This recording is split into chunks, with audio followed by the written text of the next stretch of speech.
Assalamualaikum warahmatullahi wabarakatuh. Sugeng enjang Bapak Ibu sedaya sudah pada kenal kalian kula napa dereng perkenalan dulu nggih Pak nggih. Kami kula Dr. Kiki Sylvia Surya Dewi. Saya Dr. Kiki di Klinik Jatipura Uniki. Prakteknya dari Senin sampai Kamis, Senin dan Kamis jam 8 sampai jam 12. Nggih, Senin kali Kamis, mungkin menawi Bapak Ibu badhe periksa gigi ketemu saya Senin dan Kamis jam 8 sampai jam 12. Gigi itu lah panggil ganas. Ya, boten saged niku sendekoke Gusti Allah, Pak. Jam 8 sampai jam 12, Pak. Oke, nanti hari ini kita belajar bersama-sama nih Bapak Ibu ya. Kita sharing-sharing info mengenai kesehatan gigi dan mulut pada pasien dengan hipertensi dan diabetes.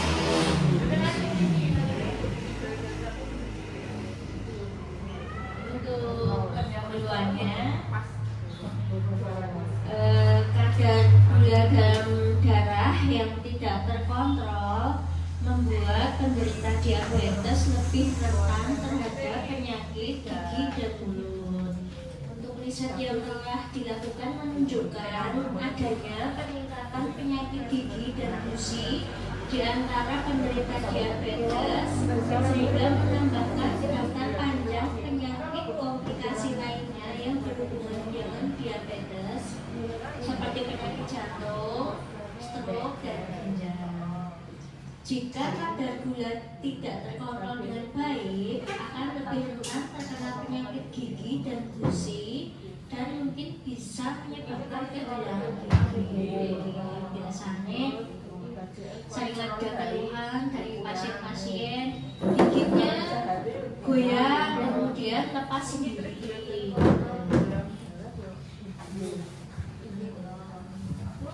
Mengapa kesehatan gigi itu penting? Karena infeksi gigi dapat memperburuk penyakit, mempengaruhi tekanan darah, menyulitkan kontrol gula darah. Biasanya itu kan kalau giginya sakit tidak bisa tidur, karena sakitnya pusing dan bisa tidur, bisa menyebabkan tekanan darah. Kebanyakan selama ini kan untuk kesehatan gigi sering disepelekan ya Bapak Ibu ya. Ya wes gigi bolong kita mulai. Apalagi jatuhnya ke dokter gigi ketika pas sakit mawon gitu, pas sakit mawon mungkin sudah sembuh lain. Padahal pas sakit pengennya dijabut gitu Pak, dengan pikiran ketika pas giginya sakit dijabut rampung masalahnya. Padahal pada waktu gigi sakit, gigi itu fungsinya bengkak, itu tidak boleh dilakukan tindakan pencabutan, pun tidak boleh dilakukan tindakan penambahan. Jadi kalau untuk penambahan gigi, pencabutan gigi itu menunggu dulu giginya sampai tidak sakit, tidak bengkak, baru bisa dilakukan pencabutan atau penambahan. Lanjut dulu ya, nanti kita diskusi di belakang ya Pak. Apa saja sih masalah kesehatan gigi dan mulut pada penderita diabetes? Pada penderita diabetes mellitus yang tidak terkontrol rentan terhadap masalah-masalah rongga mulut seperti radang gusi atau gingivitis, yang biasanya kita ketahui gusinya mudah berdarah atau gusinya sering bengkak. Dan radang jaringan periodontal itu periodontitis, kucingnya bengkak, warnanya merah, giginya goyang. Sama karang gigi, mulut kering, nama lainnya serostomi, kemudian gigi berlubang, lukanya lama sembuh, gigi mudah goyang. Ini oral press itu jamur biasanya pada lidah atau di tepi mulut, sama sindrom mulut terbakar.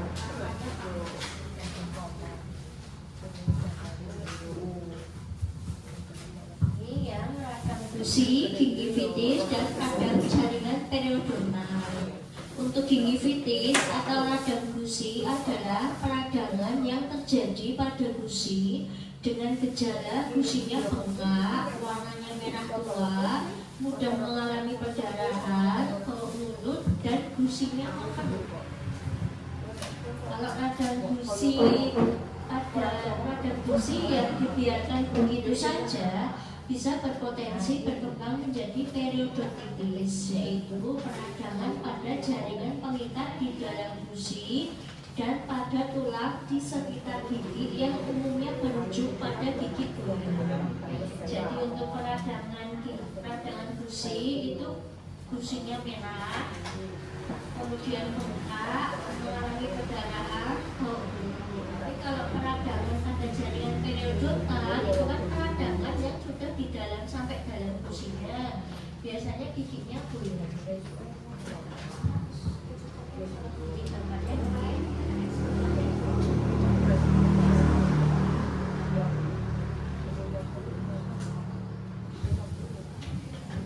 Untuk selanjutnya yaitu karang gigi. Kenapa pada penderita diabetes itu terjadi peningkatan jumlah kalsium pada air liur. Meningkatnya kadar kalsium ini mendorong terbentuknya protein dan meningkatnya deposit materi pada permukaan gigi gerigi yang selanjutnya akan membuat pada gigi menjadi keras. Jadi kenapa pada penderita DF biasanya karang giginya banyak? Karena di ini pernah terjadi peningkatan kalsium pada air liur.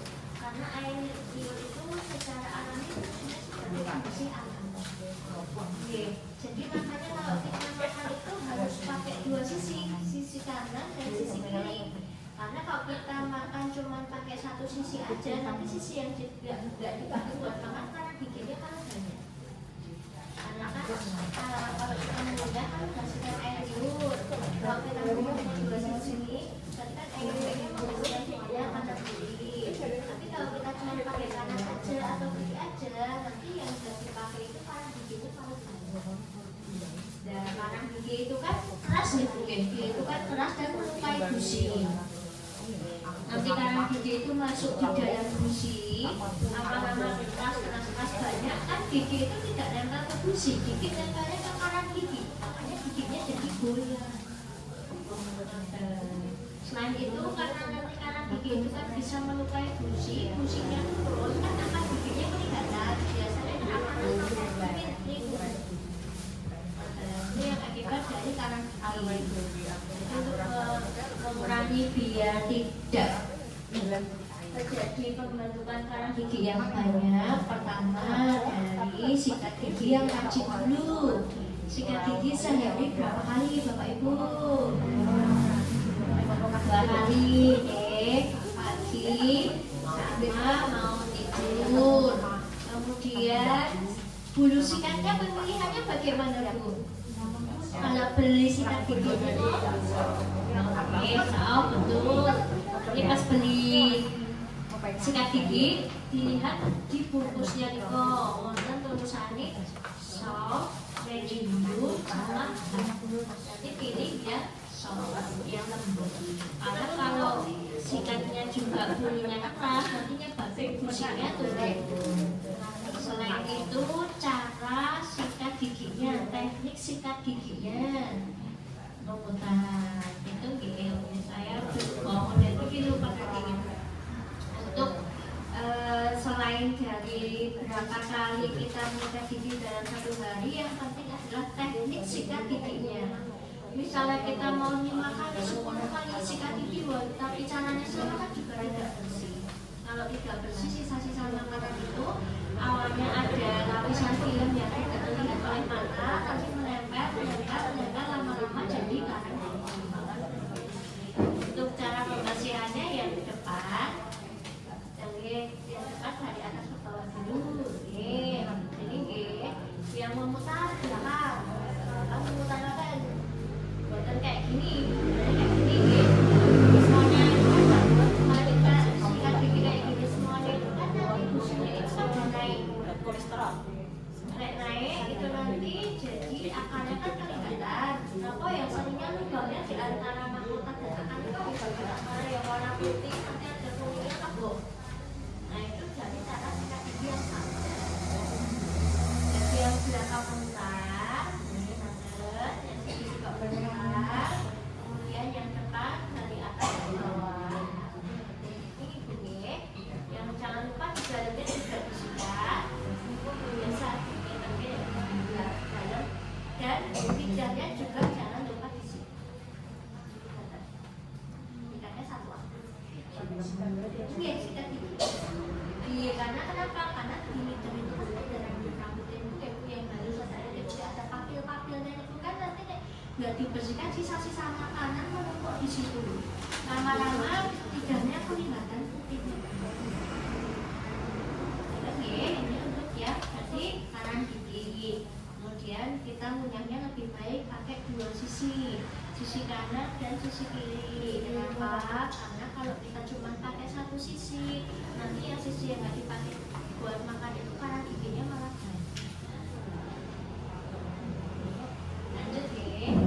Jadi untuk yang mulut kering, namanya serostomi. Diabetes yang tidak terkontrol menyebabkan penurunan aliran saliva, penurunan air liur, sehingga menyebabkan mulut terasa kering. Kenapa tadi saya jelaskan? Karena air liur memiliki efek self cleansing, di mana alirannya dapat berfungsi sebagai pembina sisa-sisa makanan dan kotoran dari dalam mulut. Jadi bila aliran air liur menurun, maka akan menyebabkan timbulnya rasa tidak nyaman, lebih rentan untuk terjadinya ulcerasi luka, infeksi dan lubang. Misal keluhannya ini yang bibirnya sering pecah-pecah. Jadi karena dari mulutnya paling tadi karena aliran air liurnya berkurang. Ini lidahnya kadang terlihat seperti ini pecah-pecah. Untuk gigi berlubang. Pada diabetes mellitus bisa menjadi faktor pencetus gigi berlubang. Keadaan tersebut diperkirakan karena pada diabetes aliran cairan darah mengandung banyak gula. Pada penelitian DM telah diketahui bahwa jumlah air udang yang berkurang sehingga makanan melekat pada permukaan gigi. Dan bila melekat adalah makanan dari golongan karbohidrat bercampur dengan kuman yang ada pada permukaan gigi dan tidak langsung dibersihkan, dapat mengakibatkan keasaman di dalam mulut menurun sehingga dapat mengakibatkan terjadinya lubang atau bolong. Ini tadi berarti karena air ludahnya tadi cairannya berkurang dan di dalam aliran darahnya mengandung banyak gula. Kuman-kumannya gigi itu kan suka sekali sama makanan yang manis. Makanya kita sebelum tidur diwajibkan untuk sikat gigi karena kuman-kuman gigi itu bekerja pada malam hari. Kuman-kuman itu suka pada area yang manis, pada malam hari. Kemudian dia kalau tidak dibersihkan menyebabkan gigi mudah berlubang. Kalau gigi pas berlubangnya teriki kan bisanya hanya diobatin dulu, nanti tunggu bosan sakit baru ditambah. Ini Bapak, oke. Nah, biasanya kita gigi lubangnya lagi cilik iki wis dibiarkan aja, padahal dari gigi yang berlubang kecil itu diam-diam dia bekerja. Kalau nggak ditambah dia menjadi lebih dalam lubangnya. Kalau gigi itu lubangnya lebih dalam sudah nggak bisa ditambah, harus dicabut sampai saat gigi. Nah, kalau gigi nggak lagi yang berubah, kemudian riwayat tanggal, nanti infeksi, gusinya keluar, kemudian dirawat, infeksinya bisa kemana-mana, bisa sampai ke jantung, ke mata, ke paru. Jadi yang berubah sebaiknya segera dirawat kalau masih kecil. Kalau nggak dirawat juga bisa merembet ke sebelahnya. Karena kumannya lebih bisa lewat sebelahnya.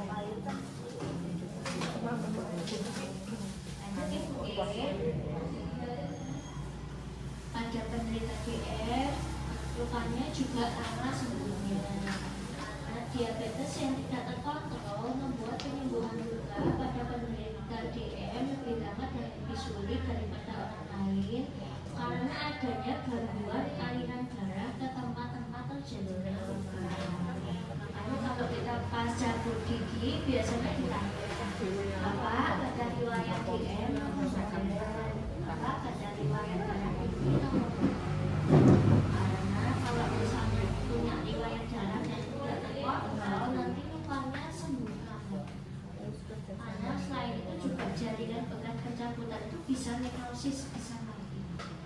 Jadi sembuhnya lebih lama. Itu pun kalau hipertensi maka tidak boleh dilakukan pencabutan ketika tensinya tinggi. Kenapa? Karena terkait dengan perdarahannya. Waktu tensi itu kan bakal terus ketika tensinya tinggi, takutnya perdarahannya susah. Jadi nanti kalau pas mau cabut gigi, misalnya riwayat DM hipertensi, tanyakan ke kalau misal punya hipertensi, ya nunggu darahnya stabil dulu. Misal pas datang, oh belum tahu, oh biasanya saya tensinya normal 120, belalai masuk ke mulut gigi jadi tinggi karena takut. Gitu Pak, biasanya deg-degan, takut. Itu nanti kita biasanya dikonsulkan ke dokter dulu, dikasih obat tensi, mungkin dia stabil, lalu dilakukan pencabutan. Iya, gigi udah goyang karena adanya penurunan tulang penyangga gigi pada penderita DM menyebabkan giginya udah goyang. Itu tadi tulang penyangga itu berarti dari gusi maka giginya udah goyang. Ini oral ras, ini jamur. Infeksi jamur pada mulut yang disebabkan oleh jamur dan tidak berakumulasi pada lapisan mulut. Pada penderita DM yang sering mengonsumsi antibiotik untuk menangani infeksi, sangat rentan mengalami infeksi jamur pada mulut dan lidah, apalagi pada DM yang merokok. Risiko terjadinya infeksi jamur jauh lebih besar. Gejala umum dari ini meliputi bintik-bintik berwarna putih di dalam mulut dan lidah, kulit di sudut mulut pecah-pecah, dan kemerahan pada rongga mulut, sakit tenggorokan, dan kesulitan untuk menangkap. Ini yang tadi ketika kita sikat gigi, jangan lupa lidahnya juga disikat. Karena di sini ada papil yang berwarna putih itu, jadi biar sisa makanan yang melewati papil itu juga tetap bersih ketika kita menyikat gigi. Ini yang namanya biasanya pada penderita DM itu ada yang namanya ini oral ras itu karena jamur, jadi di lidahnya putih-putih atau di sudut mulut biasanya putih-putih atau berwarna merah, dan itu rasanya perih. Ini itu gambar contohnya ya.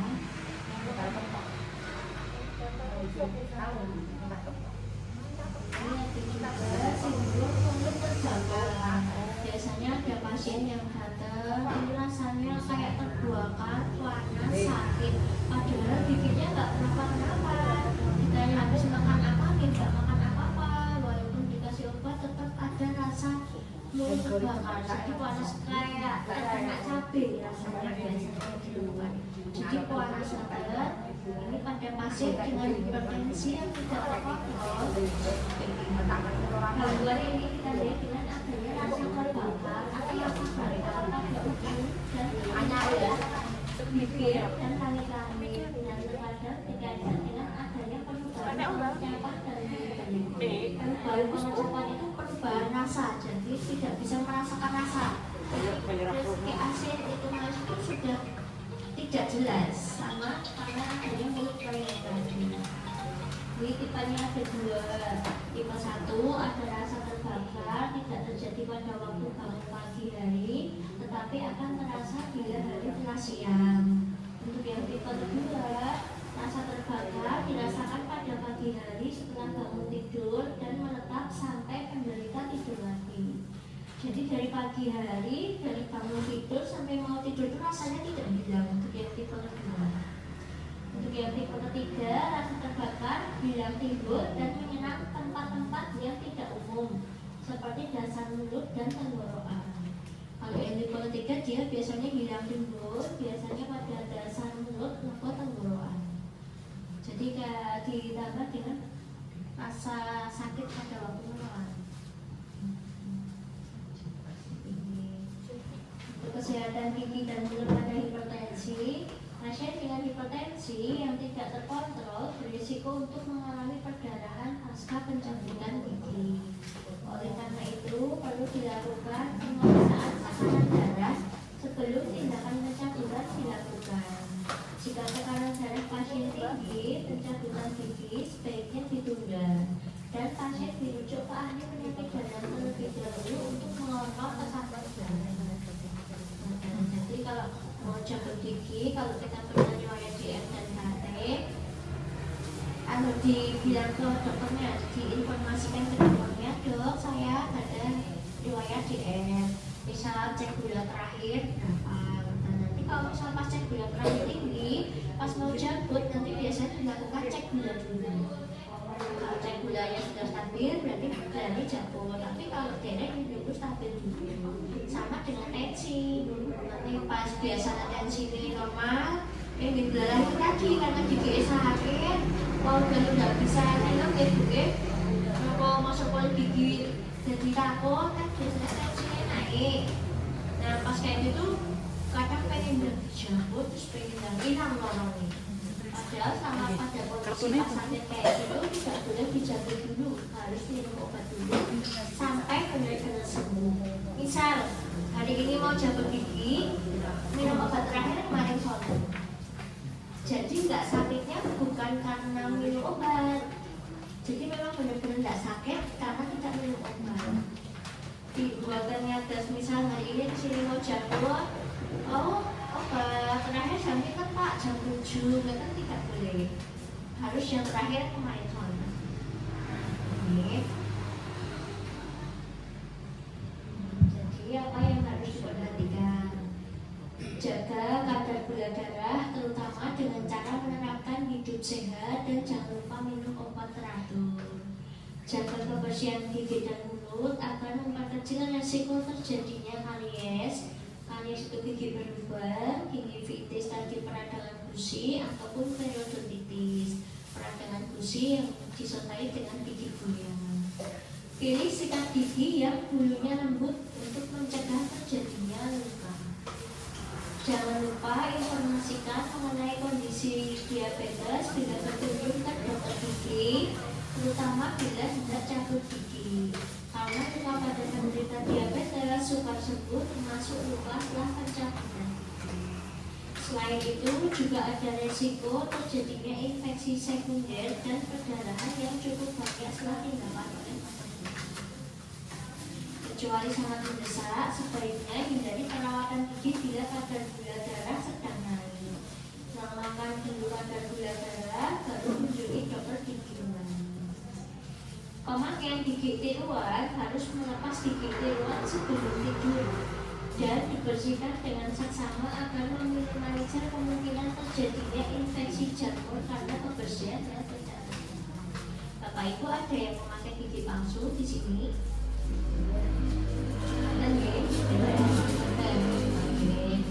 Saya informasi sedikit nih Pak G.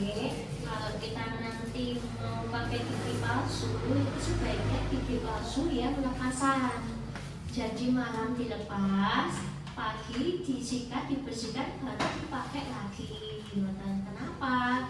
Karena kan gigi palsu itu ada gusi-gusiannya yang warna merah itu, pegangannya itu Kalau sudah kita pakai 1 hari, kita makan, sisa-sisanya kan mengalir di bawah gusi-gusinya itu. Kalau nggak dibersihkan nanti bisa menyebabkan bau mulut dan kadang bisa menyebabkan gusinya bengkak, sakit. Nah, kalau mau buat gigi palsu, nanti misal ada tunggain, itu tunggain dicabut dulu atau langsung ditutup pakai gigi palsu. Tunggak itu kan di situ tidak ada fungsinya. Misalnya umpamanya itu kayak sampah. Sampah tidak dibersihkan, ditutup terus pakai gigi palsu itu kan gusinya yang mau. Ini gusinya sing aboh, bernanahnya ketika terus mau. Jadi kalau mau bikin nanti prosesnya kalau ada tunggain mungkin dicabutin. Maka baiknya pokoknya yang gigi goyang, enten tunggak-tunggain itu diresiki sedoyorin, dicabut-cabutin ya. Mungkin yang sudah bersih, nunggu sekitar 2 minggu kan gusinya kok tutup, baru diukur buat gigi langsung. Kenapa nunggu 2 minggu? Karena kan bekas jamutin ini kan masih bolong. Nek dibuat saat itu kan mungkin nek gigi palsu ini kan proses ternak itu seminggu sampai 2 minggu pas dipakai longgar. Karena ini kan masih menutup. Mungkin karena habis jabut bolongnya kan nanti selama 1 minggu sampai 2 minggu dia menutup kayak gusi gitu. Nah nanti makanya dia tunggu 2 minggu dulu baru diukur, mungkin baru dikirim ke lab. Kalau sudah jadi baru dipasang malam dilepas, direndam air biasa, pakai disikat kayak nyikat gigi biasa itu, pakai sikat pakai odol baru dipakai. Nah kalau biasanya nih fungsi gigi palsu itu pertama buat membantu terus bicara. Kalau nggak pakai gigi palsu biasanya pelo, cedar, dan Nomor 2 menjaga tempat di gusi. Misal ini ada 3 gigi, yang ini hilang. Kalau ini nggak dibuat gigi palsu, ini miring mana? Oke, kalah. Yang bawah misal kondisi ini nggak ada, ini miring ke depannya. Nah, yang atas kodot, karena nggak ada lama. Jadi ketika habis cabut gigi, disarankan buat bikin gigi palsu ya. Pertama, menjaga fungsi bicara.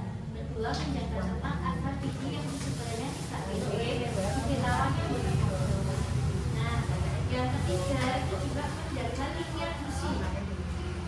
Jadi misalnya ada gigi yang hilang sudah lama, linier itu dipasang gigi palsu kan linier gigi. Kalau linier gigi rata itu kan tidak bisa dibuat gigi palsu lagi. Giginya longgar, walaupun sudah pakai bantuan rem itu tetap tidak nyata. Makanya itu fungsinya pembuatan gigi palsu. Jadi gigi palsu dibuat. Saat pentingnya pertama jaga kadar gula darah dan tekanan darah. Rutin kontrol ke dokter gigi untuk pemeriksaan rutin ke dokter gigi setiap 6 bulan sekali. Walaupun badan sakit, dianjurkan kontrol dokter gigi setiap 6 bulan sekali. Kalau misal sekedar review, aja konsultasi, aja periksa gigi, tidak apa-apa. Dan ibu, tidak apa-apa, misalnya 6 bulan sekali. Dari kalau program itu kan kalau program saya ini kan banyak gitu. Itu giginya kan satu, alatnya kan terbatas, jadi kita tidak bisa. Bagian kan alatnya kita cuma terbatas, tidak cukup untuk segini. Padahal satu alat satu, mungkin disterilkan, besok baru bisa dipakai. Jadi ini untuk diprogramkan sementara belum, karena kan ini terbatasan tenaga sama alat. Jadi mungkin begini tadi kita harus berani. Ya itu. Gantinya apa pas kita mau pas kali prolangis pas ada saya sisa pressure macam karena itu Bu saat sekarang itu untuk kesehatan gigi dan mulut itu kesadaran masyarakatnya masih rendah itu Bu, masih rendah, masih nyepelekan wow biasanya gigi nggak tahu jangan deh gigi palsu itu berarti mungkin yang gigi palsu sampai sekarang Ya, nanti pas itu diagendakan lagi pertemuan nanti sama saya konsultasi kita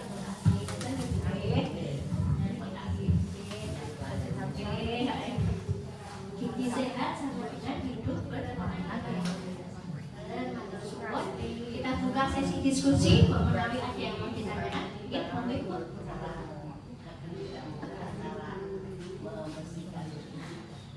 Saya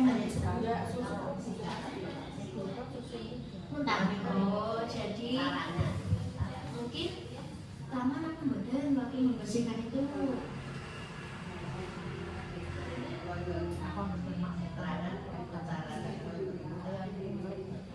Kalau cara bukan mungkin dikosong-kosong. Biasanya ada kalau nggak pakai sikat gigi ada alat, jadi bundar banget. Nanti buat ini main baru pakai sikat gigi. Kalau sikat itu kan ujungnya kan lancip itu kan maksudnya terlalu dalam, kemudian cara sikatnya coba di Alfamart itu kenakan alatnya ini jadi bundar panjang atas jadi kayak itu pemotong roti. Ini kayak pisau pemotong roti itu bentuknya. Mungkin jadi jangan garang-garang, hanya setengahnya yang terlalu terbuka. Pakai ini kejerok bisa lama betul kejerokan mungkin ada sini kan buka berarti nanti dari caranya diperbaiki sama jangan terlalu dalam. Kemudian untuk pembersihan sela-sela gigi saya tambahin gitu. Untuk pembersihan sela-sela gigi biasanya kalau giginya berlubang itu kebanyakan pakai tusuk gigi. Dia nama betul ada terus ya tetap ya pakai tusuk gigi itu tidak boleh. Kenapa? Karena untuk tusuk gigi itu sekali itu belakang besar, depan yang ujungnya itu sedikit pendek, sekali itu belakang benar besar. Kalau dimasukin gusinya luka, gusinya turun. Kalau pembersihan sela-sela gigi selain pakai sikat gigi ada namanya benang gigi. Benang gigi nanti dimasukkan, diangkat, masukkan, diangkat seperti itu. Jadi jangan pakai tusuk gigi karena tusuk gigi bisa nyebabin luka pada gusi dan infeksi pada gusi. Karena ditusuk kan mikirnya salah, betul. Gusinya mungkin sing aku. Lalu ada yang mau ditanyakan lagi, Bapak Ibu? Gigi yang goyang, itu solusinya bagaimana? Kalau gigi yang goyang, kalau biasanya sudah goyang banget, gigi dijabut dulu. Tapi kalau perawatan nggak ada. Tapi kalau giginya goyangnya baru sedikit, nanti bisa kita konsulkan ke spesialis periu. Biasanya bisa namanya splitting. Di tali atau ngawat dulu. Tapi juga nanti itu prosesnya panjang, harus dilakukan dulu buat tahu kondisi di dalamnya itu masih bisa dipertahankan atau enggak. Jadi nek goyangnya harus sedikit mungkin bisa dipertahankan, tergantung hasil ronsaknya, kondisi di dalamnya. Tapi nek sudah goyangnya banyak, ya dijabut dan perawatan.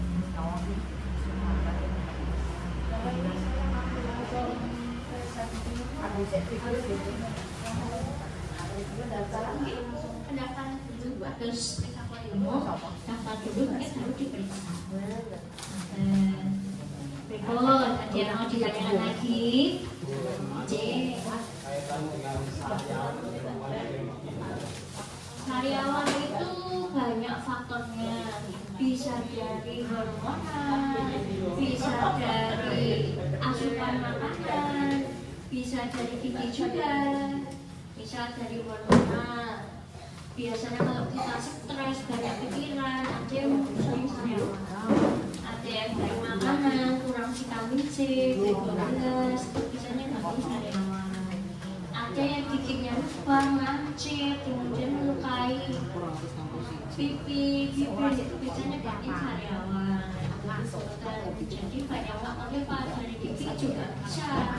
Gigi lubang rancak kan buat makan terus sebenarnya.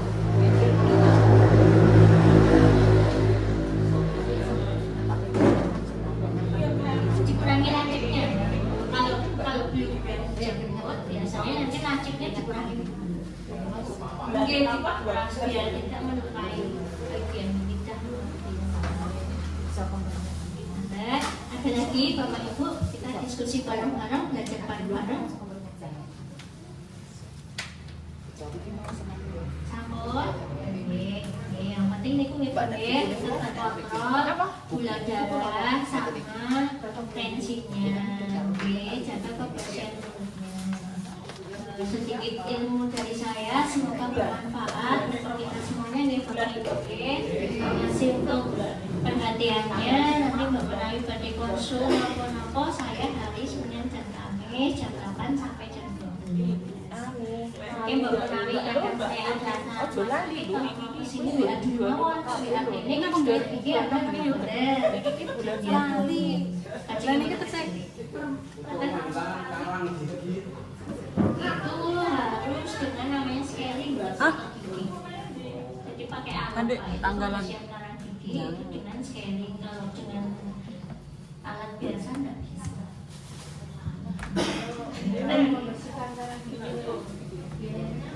Pembersihan karang gigi di sini kayaknya 150 sampai 250 ribu. Itu sudah atas sama bawah. Ini semuanya. Satu gigi atau semuanya ibu? Semua dari salah satu mulut dari atas dan bawah itu sudah sepakat 150 sampai 250.